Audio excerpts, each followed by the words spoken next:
Hey, everybody. You're listening to the You're Doing Great Mom podcast. I'm Dr. Marianne Shi Ozawa, and this is episode 23. So it just occurs to me that when you start to have trouble as a leader or as a mom, too much attention is paid to what you're doing wrong. You know, getting all technical. And I think where we really have to change our focus is, instead of how do I do it right, it's how am I treating myself when I'm experiencing this stuckness. I really do. I think that would change mothering. How am I treating myself when I don't know what to do with this kid? It's a really different focus. Oh my God. That's just one little nugget of thought-provoking wisdom from my guest, Angie Dairou. Angie is a super talented and gifted therapist. She isn't a mother, and to continue my series of women who aren't mothers, I asked Angie to be my guest on my podcast to share her story. Angie and I met on a Facebook group where we are all practitioners of either network spinal analysis or somato-respiratory integration, or both, which are both the works of Donnie Epstein. We don't get into depth about these techniques, but if you are interested, listen at the end where I can give you more info about them. I've always wanted to meet Angie because every time she posted or commented in that Facebook group, her wisdom was and is always extraordinary. So when she said that she'd be on my podcast, I was super excited to finally get some one-on-one time with her. Angie is a very busy and successful therapist, and she practices in Toronto. I think this was one of the most thought-provoking and interesting conversations I've had about motherhood. She has so many words of wisdom. There was even a point where she took some time to help me through a little issue I had. That was really illuminating for me. Angie's messages can relate to all women, mother or no mother. We can all resonate with these wonderful pieces of wisdom. So listen and enjoy. Thank you so much. I'm so excited to have you, Angie. And this is the first time we're meeting. So I'm really excited about this. Thank you for being here and talking to me. You're welcome. It's pretty fun. Yeah. So I've been doing a very interesting series, where I'm talking to women who are not mothers, who don't have children, whether they're their own or married into with stepchildren. And I find that it's a really interesting conversation, and that's why I asked you to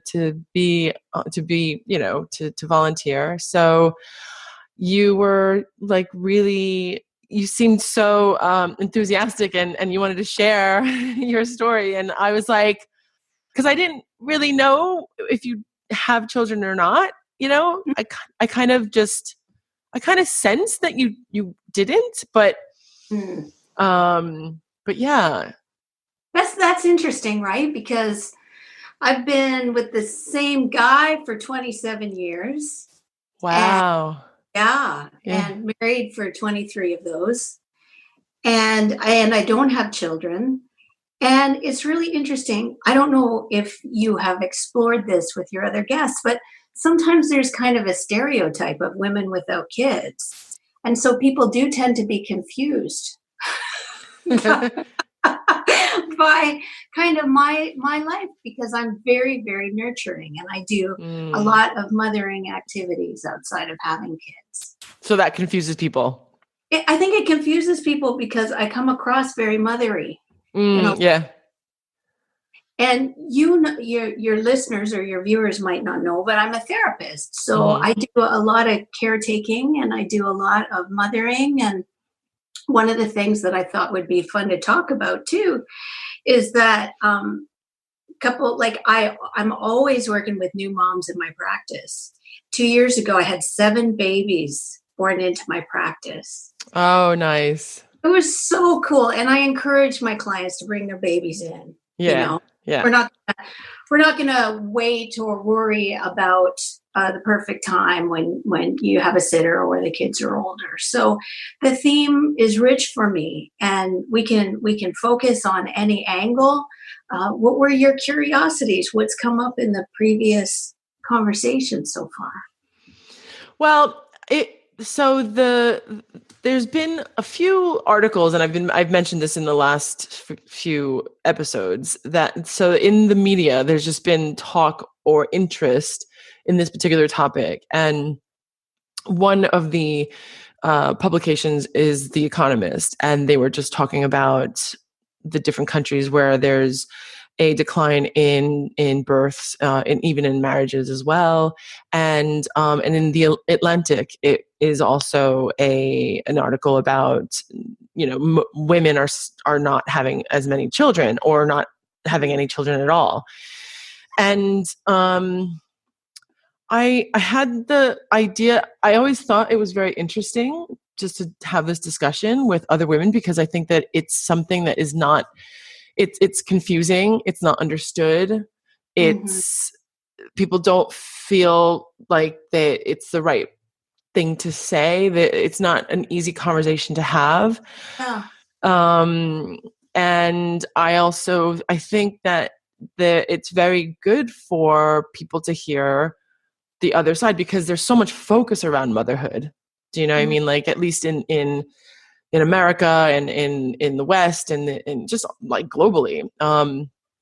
And so I also think that the conversation of a woman who, for some reason or another, doesn't have children, I think it's a conversation that just rarely gets spoken about, and yeah. So the Economist was saying that there's like four most common scenarios. Like, the most common reason they found that women are not mothers is because they just didn't get around to it, or something like that. It wasn't really an actual choice. It wasn't this, I'm definitely not having children, I know I don't want to have children. It was more of a I wasn't really sure. And then by the time they were in their mid to late 40s, or just not realistically able to have children, then it just sort of like,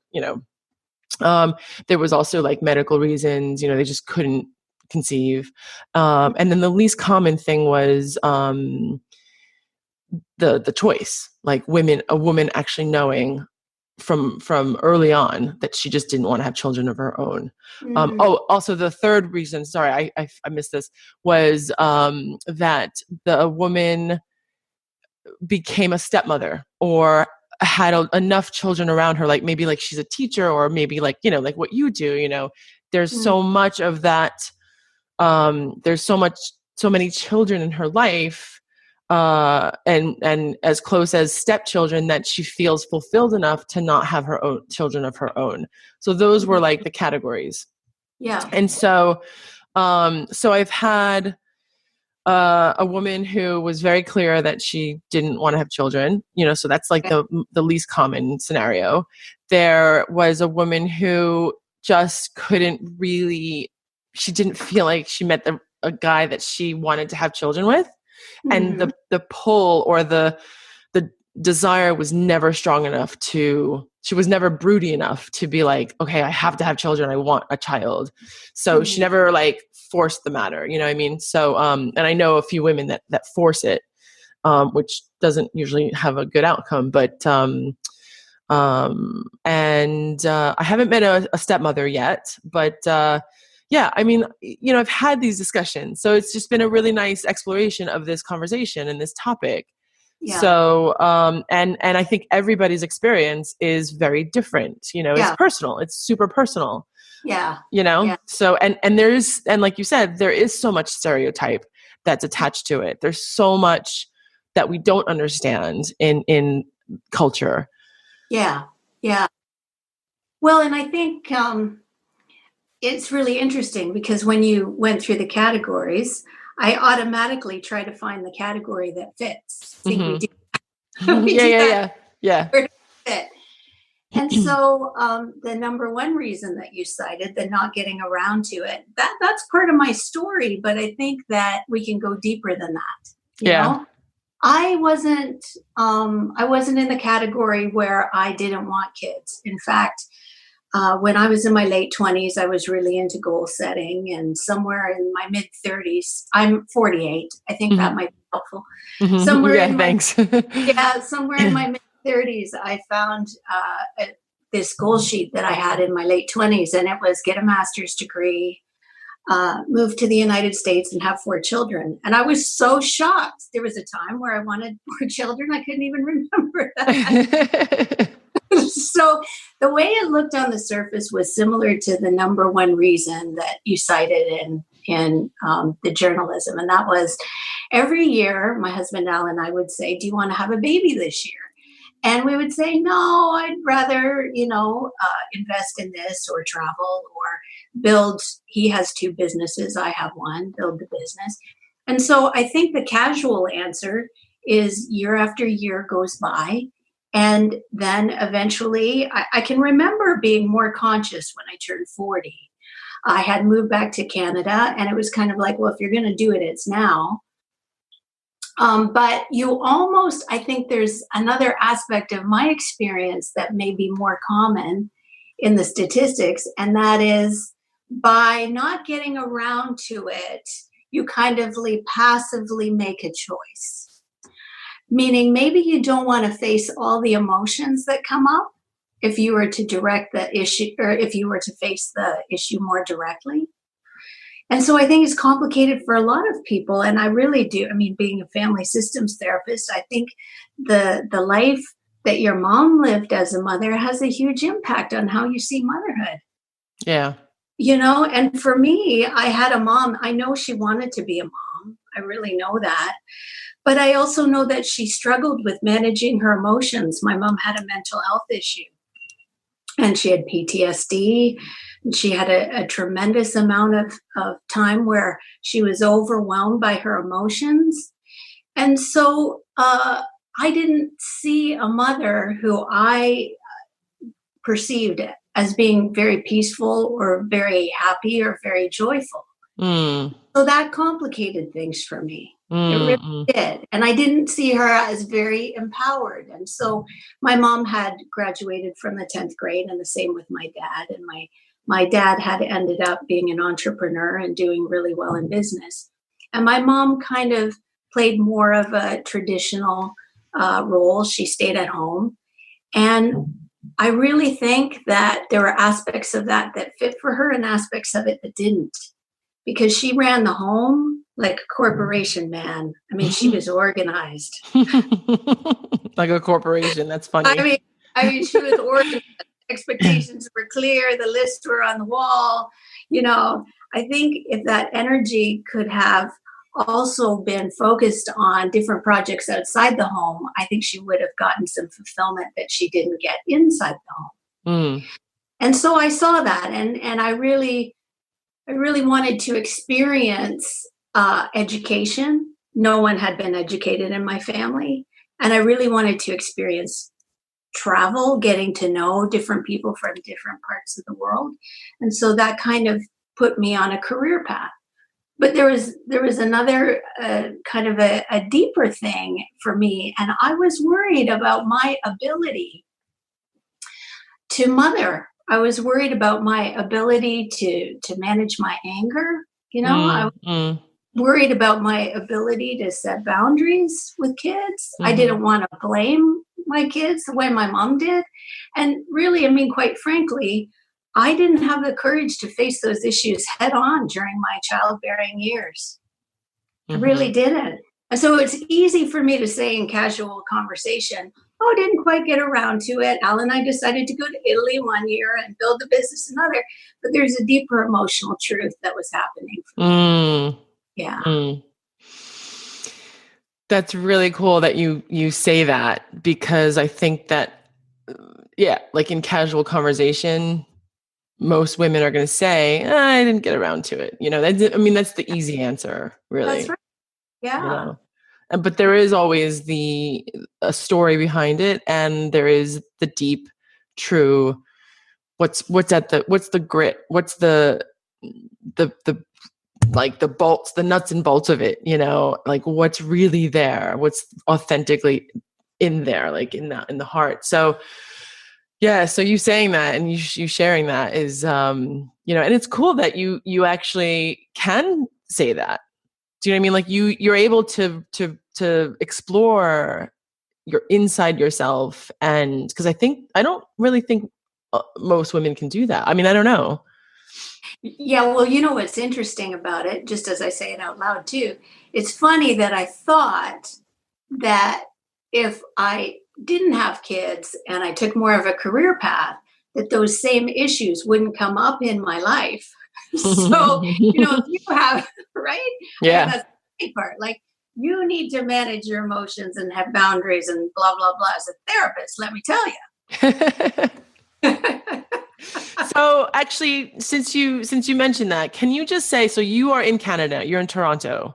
Yeah. Okay. So let's get a little bit of the facts down. So you, because what you do is just so awesome. And you have such a gift, and I just want you to share what you do and how you got into it, please. Oh, okay. Well, that's a little bit of a long story. Okay. So let's can shorten it up a little. Yeah. Because it just gives us a little bit of context, and also just a little bit of, just to get to know you better. Okay. So, the job title is therapist, Mm-hmm. but I'm passionate about the theory base that I use. And the theory base that I use is based on living systems theory. And that is that when people come to see me with anxiety or depression or some type of disturbance that they don't like, I don't take the attitude that I want to get rid of it. I get really curious about how whatever is showing up has been some type of adaptation to a painful past. And so that's really important because, I did graduate work in systems theory, and I've done extensive work with the Satir Institute of the Pacific that works globally. That's the family systems organization in Vancouver. And that work has taken me to work in China for 10 years with corporate leaders, helping them be more effective as leaders in influencing people rather than dominating people. That's so fascinating. Wow. I had no idea. Yeah. So that's kind of like the job description. Mm-hmm. Yeah. Mm-hmm. Cool. Yeah. Very cool. Okay, cool. So so that definitely allows or requires you to be fully present and connected with, on an emotional level, on all levels. Right. Yeah. Yeah. And so you're learning about yourself and your capacity, and how much you stretch and move through your what you do with the people that you take care of, or the people that come to see you.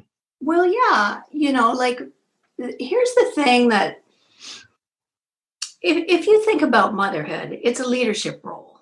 It's a leadership role. And it's a very demanding leadership role. And you have to spend a lot of time thinking about what the outcome is that you want with your children. And based on that, then you're going to have to learn all about how to manage your emotions and your expectations and your thoughts and your yearnings and how you feel about your feelings. It's demanding. But like I said, what was a surprise to me is that I kind of thought I would be off the hook if I didn't become a mother. And then I go to China and I'm dealing with the executives of Fortune 100 companies in a system that has a lot of dynamics based in, dominating and being subservient and saving face and all that kind of thing. And so really, I mean, the truth is, Marianne, I had to, let's just get real. I had to face my shit, whether I had kids or not. Wow. That's like, okay. So when did you go to China? I worked in China. I didn't live there, but I've worked there. I went back and forth from 2000 okay. about 3 years ago. Mm-hmm. Yeah. Mm-hmm. And did that elevate your, because it's a completely different culture. And then you said you were working with Fortune 100 companies, top executives. Yeah. Wow, that's impressive. So it elevated that's a whole different, even it seems to me that it's a completely different platform or a way for you to expand your experience and knowledge. And also it just, I know, I mean, I know what you do, and at least I have a vision of it. And yeah, you have to take care of people. You have to be very mothering. You have to have that energy. And one of the things that, like I interviewed Rachel Talbot Frank. Mm-hmm. Do you know her? Yeah. So, she's also, she's a chiropractor, and she practices, she's in the same technique that we all, experience. And so network spinal analysis. And so, in our work as well. And so she was saying that she knows that she's very nurturing and very caring, and has so many, as a woman without children, she happens to have so many elements and qualities that she's actively always exploring that a mother does. And so, and she loves that. She you know what I mean? So I think that's just when she shared that, and then just hearing, also Noreen, the other episode, like a couple episodes back, she was the one that was for sure, since the age of 13, did not want to be a mother. However, she has always been, she's always known that she's been very nurturing and caring and loving, and kids love her, and, but she never wanted to be a mother. So my point is, talking to women who are not mothers, who have never had any children, it's kind of like this theme that is, across the board, where you all explore and experience yourselves as, nurturing, and all those qualities of mothers. So I think that that's really, really, I like to hear that from each one of you. Well, it's pretty neat. And when you talk about, you talk about working with Fortune 100 companies in China, and did it, elevate me. It makes me smile, because I think to myself, what were the hardest moments for me? And the hardest moments for me there were when I was working with someone who didn't see things the way I did, who I was in a power struggle with. And I don't know that it's that different than the moments where you're facing your 13-year-old as a mother, and you've got your expectations. Yep. And you have a full list of evidence as to why your perspective is the right one, and they have theirs. And you love them, and you want to connect, but you don't know how. You can't control them. You have the helplessness. You have the fear. All of that. I think when we experience these stuck places, that the human experience is very similar, but the context can be very different. Yeah. Yeah. That's really, really, that's interesting. I never even never even thought of it that way. So yeah, so it's, I love hearing this, your experience. And, I think that that's such, dealing with people and having that power struggle, I mean, those are, it's interaction with another human being, and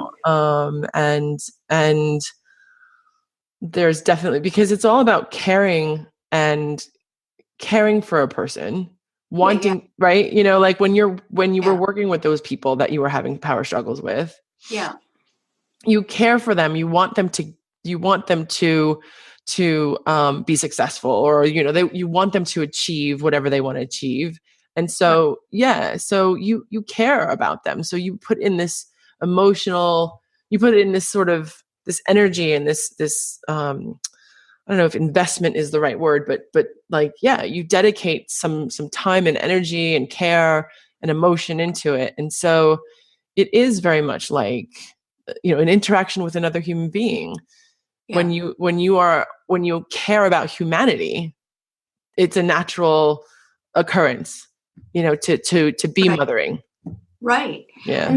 And there was a time, I think my age makes a difference. There was a time where women out in the workplace, if they were leading a company, they had more status than a stay-at-home mom, Mm. And I think there's times where people will say, well, motherhood is like that is the most important role in the world. And, I don't know that that's fair. I don't know that either view is fair. I really don't. Because negotiating with an executive who owns a factory about their human rights violations, is that more important than your 13-year-old? I don't know that we can assess that. I don't think that's fair. But I think what is fair is to say, as a human being, we know what it's like to be stuck. And we know what it's like to care, and we know what it's like to not know how to care in the best way possible.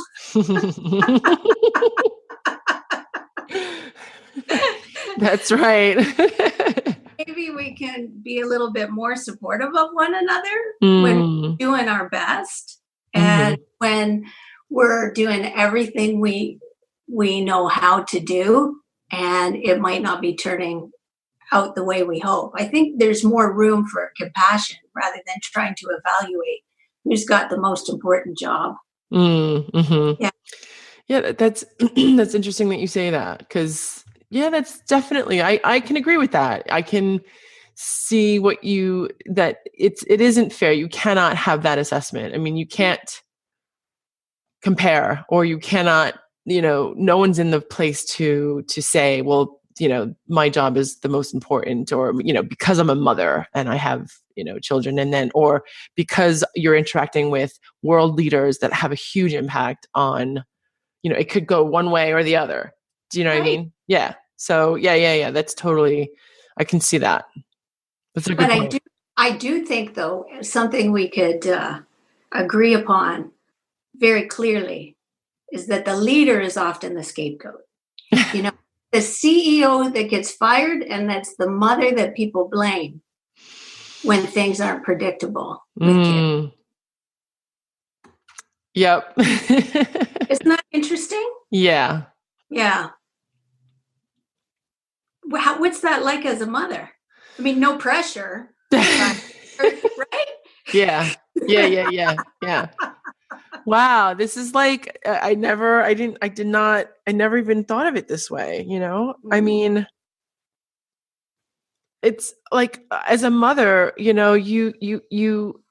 would do anything for your children. You would take the blow anytime.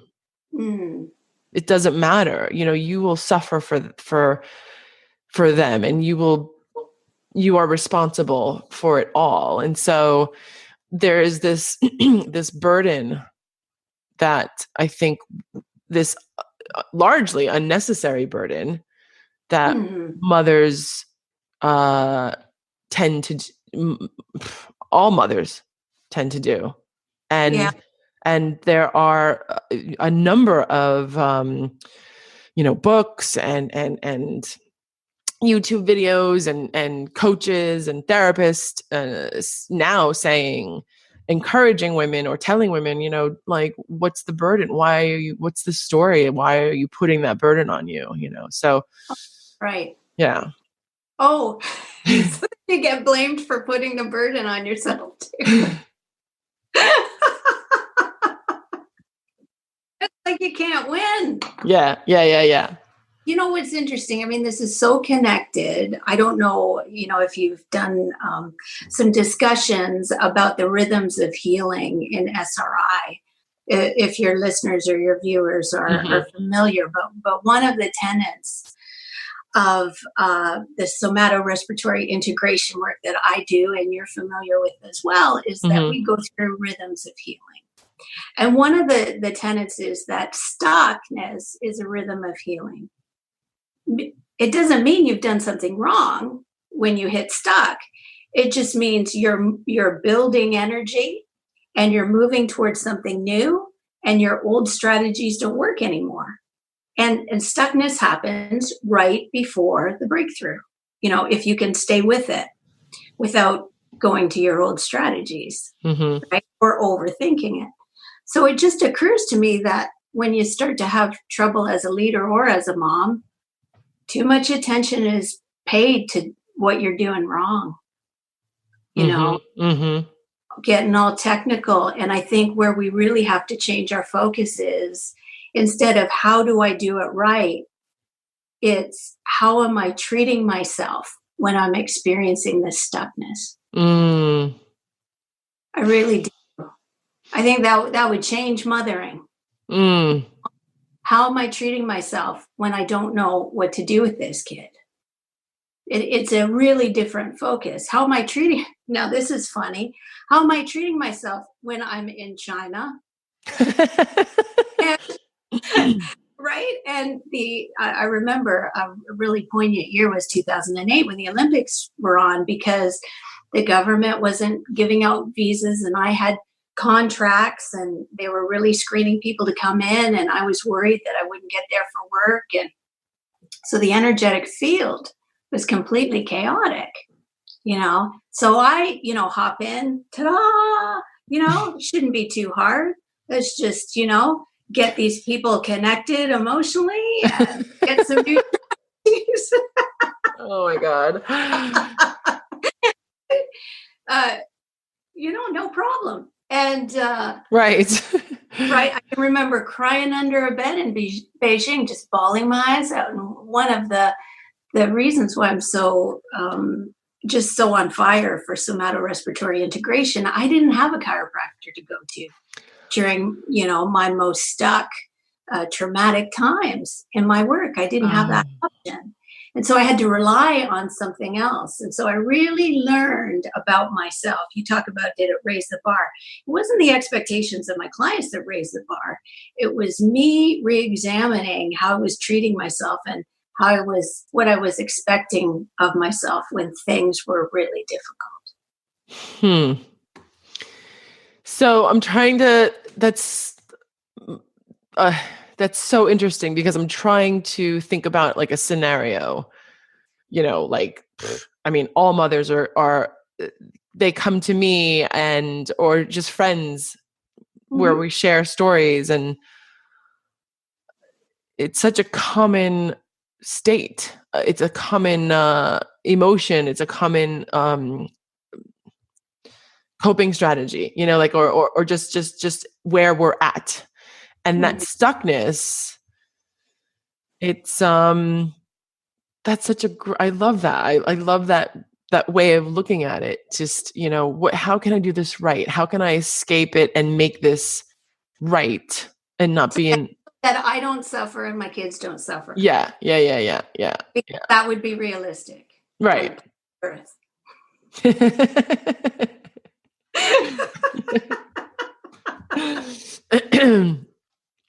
As opposed to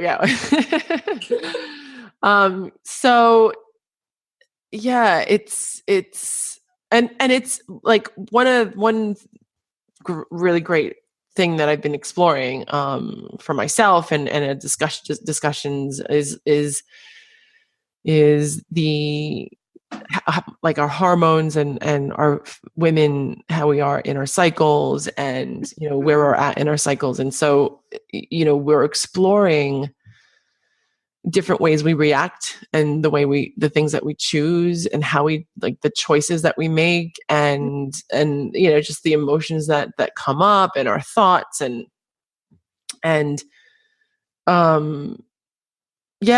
so it's like we get stuck at certain times. Sometimes we get more stuck at certain time when we're like premenstrual or whatever, and there's like, it's just, I think that those choices, it's all about, it's awareness as well, because sometimes people don't realize that they're stuck. Do you know what I mean? They're just kind of, sure. so there's like this lack of awareness or lack of acknowledgement. Mm-hmm. There's, I think there's largely this denial. Especially I find in this country, in the UK, because I'm in the UK. I mean, although I'm American, I'm from New York. I've been observing and noticing how in this country, largely people just kind of, it's like that whole keep calm and carry on sort of thing. Yeah. Do you know what I mean? And I think that that's, largely a human, it's a natural human way of plugging through. But it's in a lot of cultures as well, so people just don't have the awareness of stuckness, and they deny and deny, and it's like, oh, I'm fine. It's like, it's a very, it's in network spinal analysis, we have a very well-known phase for that. I might experience it in my life. Yeah. Yeah. So, it's, those coping strategies, those patterns, of that stuckness. I mean, the first step is to acknowledge that or be aware that you're stuck. Yeah. And then acknowledge it. And then take that step that you're saying. What my work is all based on the work of Virginia Satir, who was a badass family therapist. She died in 1988. But there is a sentence in the Satir model textbook that I don't know if it's in bold, but it's in bold in my mind, and I almost can tell you the page number. And Virginia really saw that when people were trying to avoid being stuck or pretend they weren't stuck, when they were trying to maintain their dignity, And so it's really frustrating to be around someone that is stuck and they won't admit it. But at the same time, somewhere along the line in their family, they learned that there was something wrong with being stuck. And so they're kind of trying to protect their identity. That's part of my mission, really, in working with everybody I do, is trying to get the word out that the more you can be with stuck, the more your life is going to transform. Because every time you go to learn something new, whether it's changing your golf swing, or I work with professional athletes, changing, part of their skill, they're going to go through a chaos phase as they relearn things. So if every time you see stuck as it means I did something wrong, you're going to back off and you're not going to get the learning. Yeah. I think it's really important that we spread that, Yeah. Spread that perception that stuckness means you are one step away from change. Yeah. And what really is going to determine whether you navigate the transformation, can you be with your helplessness and can you be with your anger? Yeah. Those are the primary emotions for that. And you talk about culture. Well, I'll tell you, the Americans taught me a lot about being with anger, a little bit better at it than Canadians. Oh, really? Oh my God, yeah. We only do anger in the hockey. Oh, right, yeah. That explains it. That's right. Yeah. That Canada, it's all about hockey, just checking them into the wall. Right. And other than that, we're nice. Nice. Right? It might be why it's really interesting. They came out with a statistic in the news that they expect that 1 out of every 2 Canadians will be diagnosed with cancer. And I think there's a real connection there with learning how to navigate the strong energy of anger, which is very different than blame. We have to differentiate those two things. But when you see stuckness, I mean, this connects to you saying that you were in the UK. We have to understand that different families have different rules around emotions, which ones are okay and which ones aren't. And then the collective impact of the patterns in families in a country, there'll be different roles around different emotions in different countries. Mm-hmm. Yeah.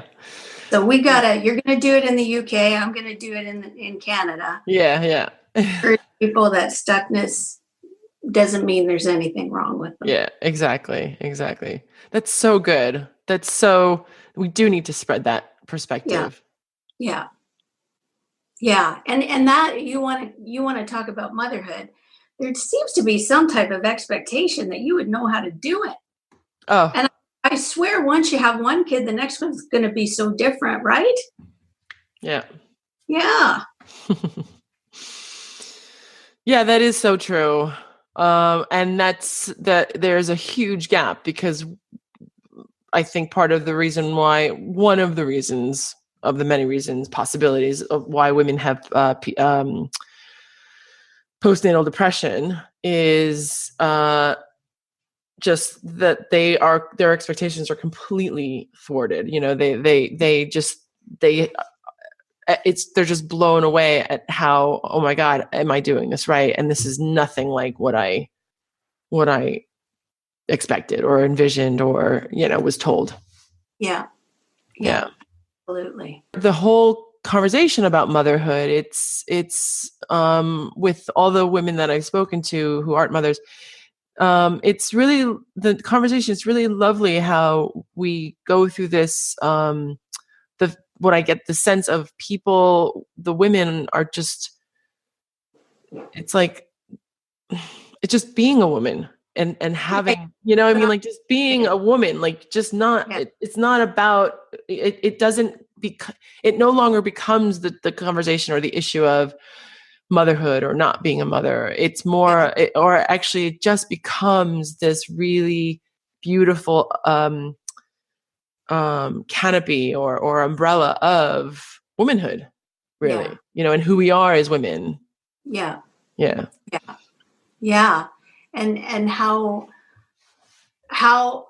I think the thing we would have in common as women with kids or no kids is we're trying hard. Yeah. We're trying hard to make a difference about the things we care about. Yeah. And, we may be getting in our own way by being too hard on ourselves sometimes. Mm-hmm. Mm-hmm. Yeah. Yeah. That's what being a woman is like. That's what we do. Mm-hmm. And working really hard to please people, to please, it's like we've got this pleasing, gene or something, like we want to please our partners, our husbands, our friends. And, it's like we do a lot of, almost too much of that, like that sacrifice sort of thing. And, there's not as much care or attention to ourselves and nurturing to ourselves. And, there needs to be a little bit of that kind of perspective as well, I think. When you say that, I can relate to it. And then when I get curious about linking to what I was saying before is I wonder if it makes it easier for us to have unrealistic expectations of ourselves because we avoid feeling anger. Because anger is such a powerful force for this is not working for me. Mm-hmm. Right? It's stop. It's got all kinds of great messages. It says, I wanted something to happen that didn't, or something is happening that I don't like, or this doesn't fit for me. And I don't know about worldwide, but it wouldn't surprise me if a woman expressing anger is not as acceptable as a man expressing anger. I think that would be pretty common. Yeah, that's for sure. What are you seeing in the UK as far as that? Yeah, it's I don't see that as much. It's not even that I don't see it. It's not talked about. Yeah. Yeah. Like if I'll give you an example, like as a quote nurturing therapist, we're taught to give unconditional positive regard to our clients. And there may be a similar expectation of mothers, right? Yeah. I'll never forget, I had this guy come to see me, and he had a job where he was like in construction or something like that. And he needed to come a little earlier than my start time. So I said, okay. So that meant I was up really early to start early, and I got to my office, and he was late. He was like half an hour late.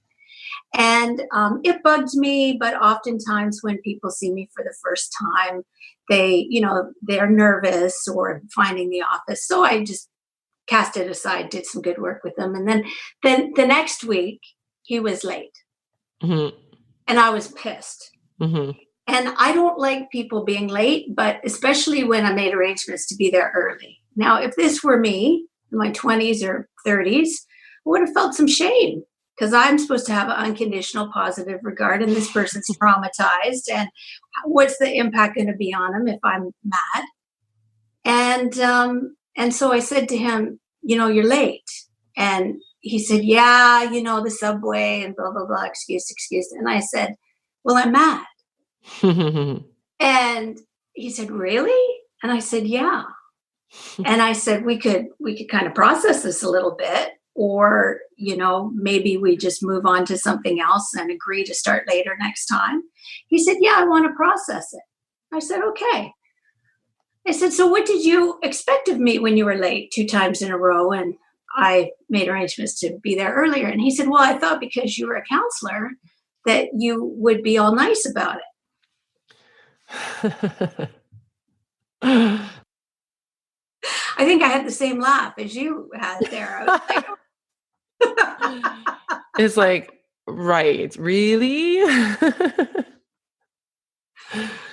And anyway, and so this turned out to be like something we bonded over, because that, of course, that turned into, so do you do that with other people? Do you assume that they're nice, so you don't have to be on time? Do you assume that they're easygoing, so you're not paying attention to your end of the bargain? Like, how does this play out? And it was really like a great way to connect and to set some expectations. Yeah. But I bring up that story because I think, there's a connection between setting the boundaries, having the anger, and that being a little bit less acceptable for women to do, whether you're a mom or whether you're in a workplace. Yeah. It's funny because as you were talking, I was thinking about, I think because I'm a New Yorker. Yeah. When I'm out in public, I don't really, and it could be me. I don't really censor myself that much when I'm like, if my children do something that's just like not okay, just plain old, like not okay. I'm not going to swear and be like all crazy and like act like a crazy insane mom. But I do there are times when it just needs to be dealt with in that moment, and I censor myself a little bit, so I'm not like, I don't think I would have handled it that much differently if I was in the privacy of my own home. But it's like I don't really hide the way I'm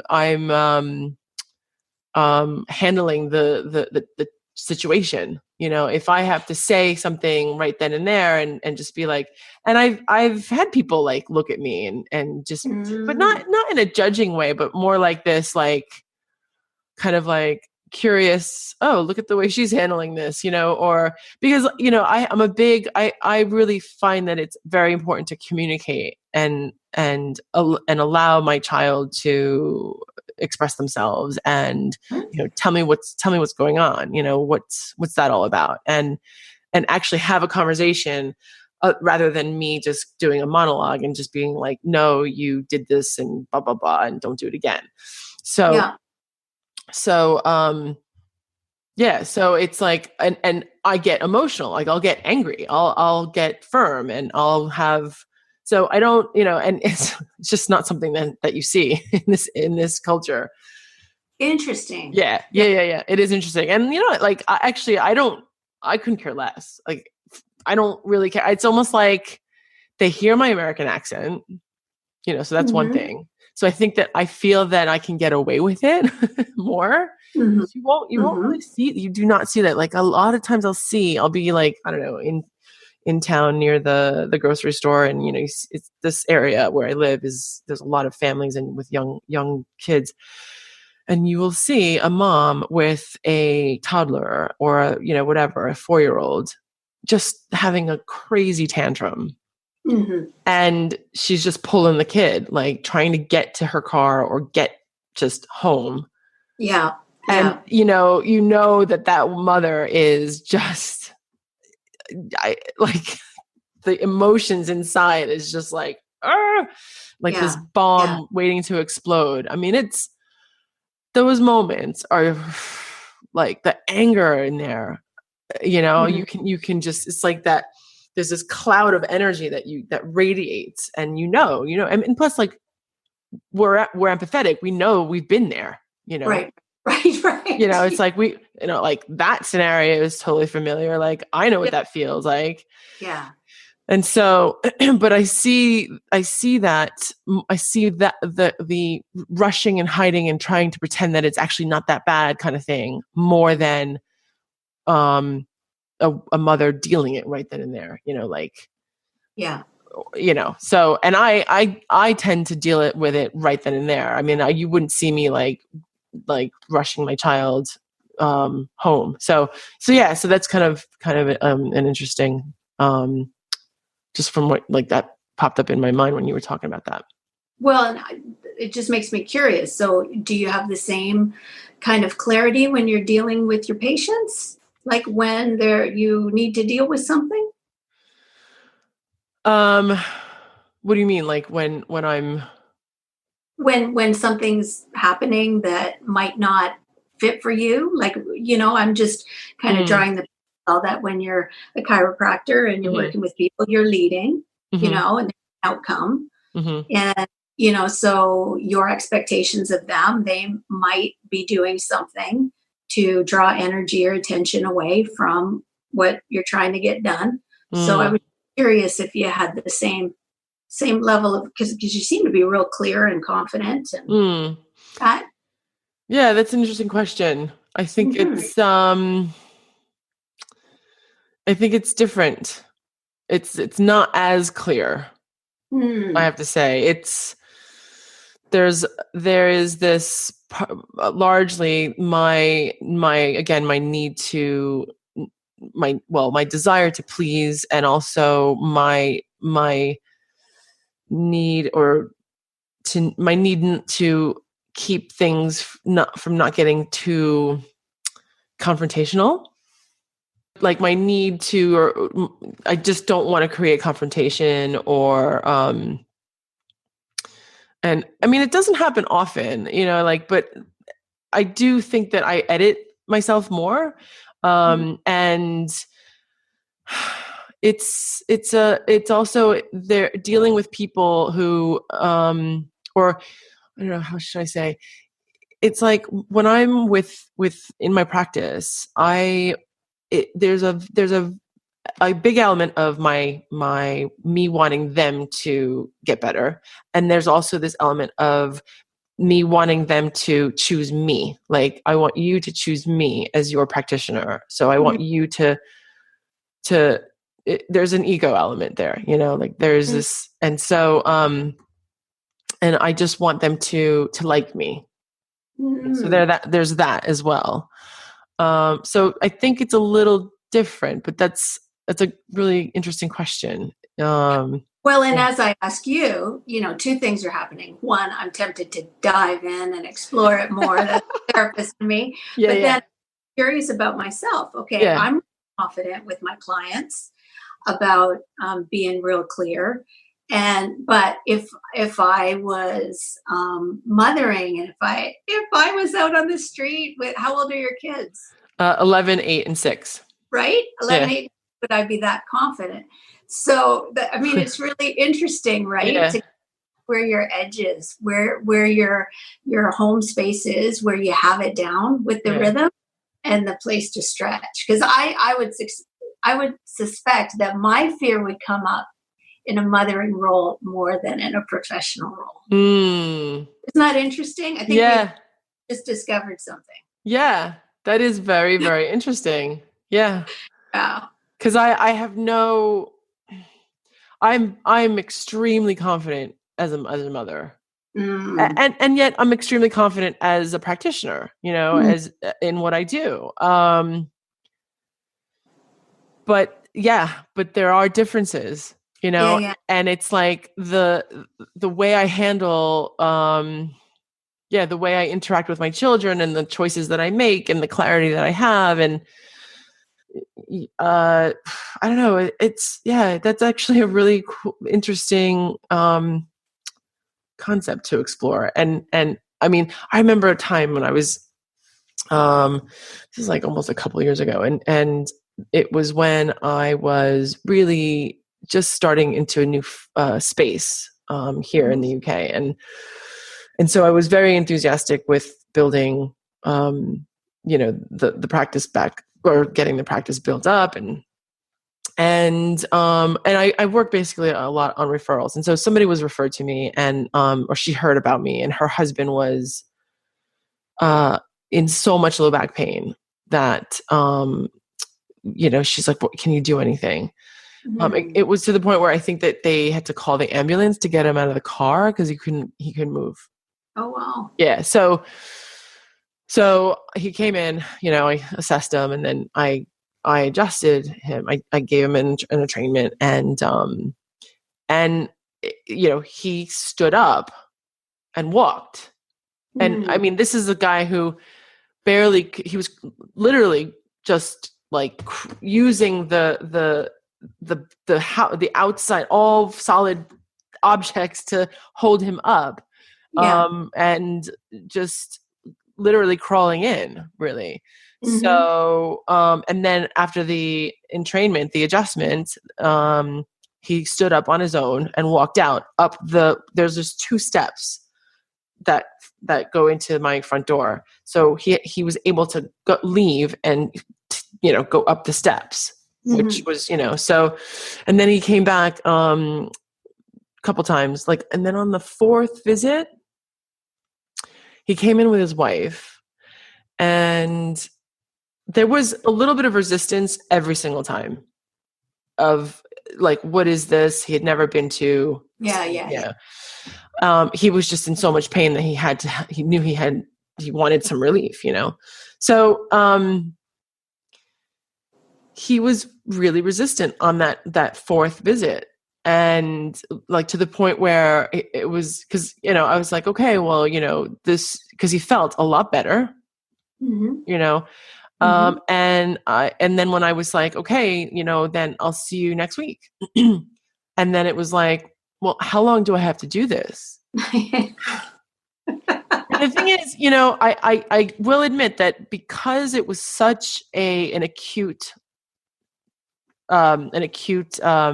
case, like, I mean, severe. I don't think I've ever seen somebody in that much pain, like spinal pain, that in my clinical experience, so to speak.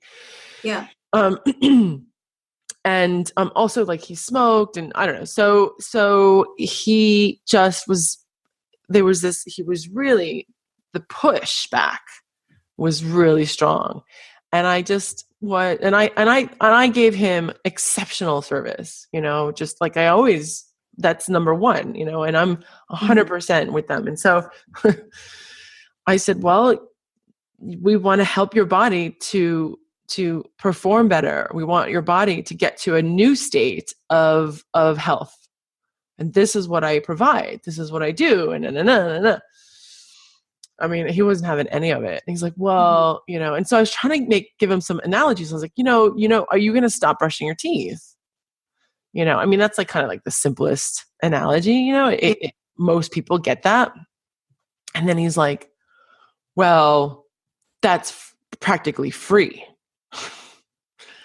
And I'm just like, I mean, he always came back with something, and his wife's sitting there with, in my office, we're having this conversation. She wasn't saying a thing.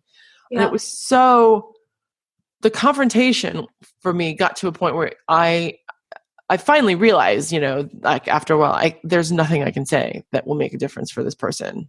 Uh-huh. And Yeah. so, but internally, because he was getting angry and it was getting, and I was building up this anger because I put in a certain amount of care and effort.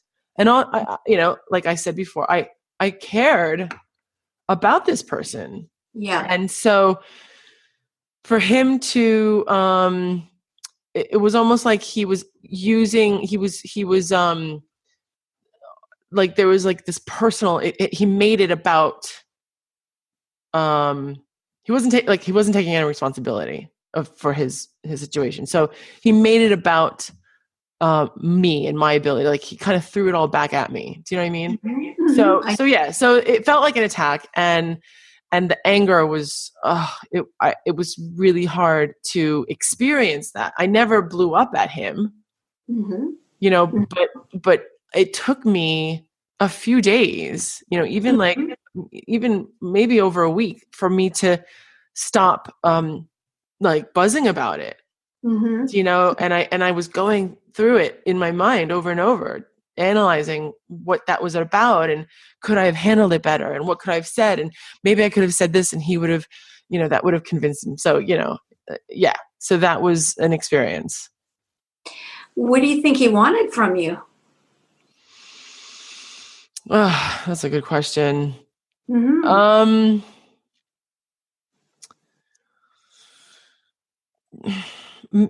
I mean, maybe he wanted me to say, well, then I'll lower my prices for you. Mm. Because it was clear that because he had brought up the whole thing about like brushing your teeth is practically free, and he brought up the whole money issue kind of thing. Mm. And this is a person who smokes, like he buys cigarettes, so it was like, the contradiction there. It's like, so he had I don't know, maybe he just wanted me to say, yeah, I'll do this for free, or I'll lower my prices like tremendously for you. Mm-hmm. Yeah. And if that had happened, my sense is it would be validating to him in some way. It would validate some type of experience that he's having. Yeah. It just, it was so frustrating for me, and it actually surprised me because I wanted to say, dude, you needed to call an ambulance. They had to carry you out because you couldn't get out of the car by yourself. Yeah. Come on. And then after the first session, you walked out on your own 2 feet with no help. Like I wanted to throw that at him. Yeah. Yeah. And so when he came at me with so much resistance, and it was surprising to me. Like I didn't expect that. So it felt very, like I felt like really, really, I don't know, I guess you could say disrespected, but like, and then for him to want me to dumb down and lower my prices, like, like that was the sense I was getting from him, and validating, like, so yeah, you're right. Like it would have validated something, or, I don't know. So what do you think? My sense is it would have validated how he was seeing what needed to be done. Meaning, what's your expectation as far as what needed to be done for him to have health? And what was his expectation about what needed to be done to have health? What do you think? Yeah, well, the way I was going at it, he wasn't hearing it. Do you know what I mean? Like I wanted, see, every person who comes to see me, and the way as a mother, the way I see my children, I see potential. I see, I see greatness. I see beauty. I see who they are authentically, so You see that in him? Yeah. Okay. And what do you think needed to be done to reach that potential? I wanted him to continue with the care plan that I had recommended, and to continue with the consistent sessions, and getting adjusted, and doing starting sessions with SRI, and allowing time for him to, because what he was doing was just definitely not working for him. Yeah. Yeah. And so I put a certain amount of energy and investment and time into wanting to help them, I don't know, realize that they need to make new steps, take new steps, make new choices, take different action. And so I just want to point out, you saw this potential, and then you had a plan for meeting the potential. Right? Yeah. What did he see? What was his goal? His goal was just get me out of pain. I'm trying to remember. I mean, this was like a couple of years ago, but he just didn't want to do anything else. So get me out of pain. What do I expect of myself? Nothing. And you walked away from that interaction asking yourself, what could I have done that would be more? Yeah. Yeah. Oh my God. I drove myself crazy. Right? Crazy. But let's look at it. There's a communication breakdown. Yeah. His goal is take my pain away. What do I expect of myself? Nothing. Your goal, it would be really great to hear your goal. It's probably like life transformation. And totally. Oh, please. Connection, more love, more connection with your kids, more connection with your wife, all that, which would require a little bit more participation. You think? Yeah. Right? But the interesting thing is that I can so relate to is you walk away saying to yourself, I should have done something more. Right. And maybe it's more about I should have done something less. Oh, totally. Oh, yeah. Right. You know what I mean? Oh, yeah. There it is, Yeah.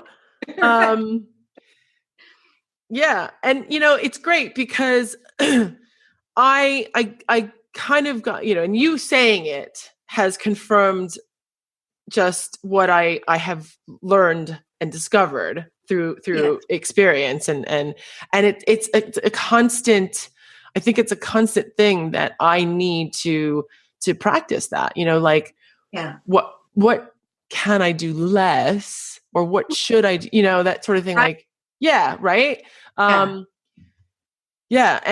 But for me, this is just how I deal with things. I needed to talk to my husband about, a lot of times I'm spilling out my my day to him, and he just sits there and listens, but it's good for me to actually be able to do that, because I'm able to, in my pouring it out, I'm able to get those little bits of little bits of the answer, and then I get some feedback from him or some people, or so yeah. But you've crystallized it even more. Well, and I'm enjoying the conversation so much, because I'm piggybacking you so much. All the things I thought I needed to be and do to be a good mom, maybe that much. Up in my mind, right? That's brilliant. Yeah, that's the lesson here. Just don't do more, just do less. Well, I think that too, what we're connecting with, whether you're a businesswoman or whether you're a mom, is sometimes when we sense helplessness in other people, our empathy makes us overfunction. Mm-hmm. And we see that as helping, and maybe it's not. Yeah. And maybe we can relate to that, whether we have kids or not. Yeah, for sure. Yeah. This is great. It is very, very good. It's very good. I think my clients might be interested in this one as well. Oh yeah. Oh, this is great. I love it. I'm going to write up about it and take some little bits and nuggets in there, so because I always write up like a little nice summary and so which leads to the next question. If someone wants to reach out to you or find out more about you, Sure. What's your website and their email? Yeah, so it's destinationhuman.com, and the email is Angie at destinationhuman.com. Cool. Awesome. Yeah, that'd be great. Yeah. And so now you do clients, you have patients. What did you call them, clients or? Yeah, patients doesn't work for me because it's a collaborative thing. So I call them clients. Yeah. I've really developed a balance that's really cool. I have an office locally, and I have office hours a couple of days a week, and then I see international people on Skype a couple other days, and then I do workshops and retreats for my clients, and then next year I'm starting international work again. So my travel bug has kicked in. So I'll be doing leadership programs in Thailand in March. Oh, wow. That's exciting. I thought it would be really fun. It's a good place to be in March for a Canadian. Hell yeah.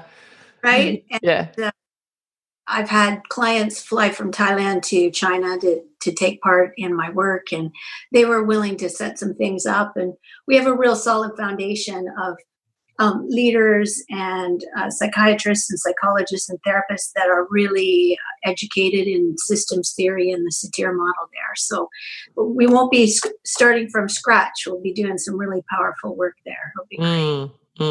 That's exciting. Yeah. Cool. Wow. So like you've got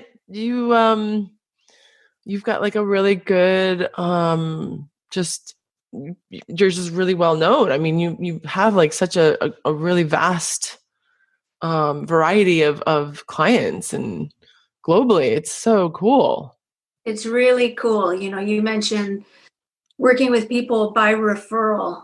I would never want to advertise in a million years, because when you work with a core set of people, which also means screening out people that aren't a fit, they refer their peer group and their family members and their colleagues, and then you get a level of engagement that is enjoyable and fun and easier than when you're just kind of casting a wider net by advertising. So I am really lucky. I have leaders all over the world that are good to me and refer people to me, and I hope to make a difference with the people they care about. So that's so cool. Mm-hmm. Well, Angie, thank you so much for taking this time, and this has been so enlightening and illuminating. It has for me too. Cool. Maybe I'll have a baby.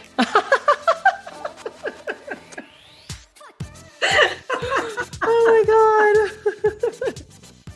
Wouldn't that be funny? That would be wild. That would be wild. Hey, you know what? It's possible. But what I really appreciated is sharing our human experience and kind of exploring our edges, where our comfort zone, the context where we're comfortable and the context where we're not, and the common themes. It was fun. Thank you so much. I had such a great time. Yeah, it was really fun. Lots of energy. When I listened back to our conversation while editing the episode, I was really blown away by Angie. I loved listening to this conversation even more. It's one of those episodes that gets better and better each time you listen to it. So much awesome content in it.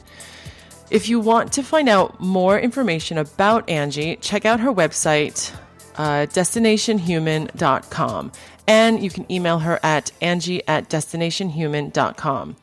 If you also want to know more about network spinal analysis and SRI, or somatorespiratory integration, go to wiseworldseminars.com. That's wiseworldseminars.com. And Virginia Satir is the model of systemic therapy that Angie bases her work on. You can also read the show notes on my website, yourdoinggreatmom.com. That's YOURE, doinggreatmom.com. If you like this episode, please be sure to check out the other episodes and don't forget to subscribe. Also, I would be so grateful if you took 5 minutes to write a review on iTunes. I'm Dr. Marianne Shiozawa, and I'll see you next week.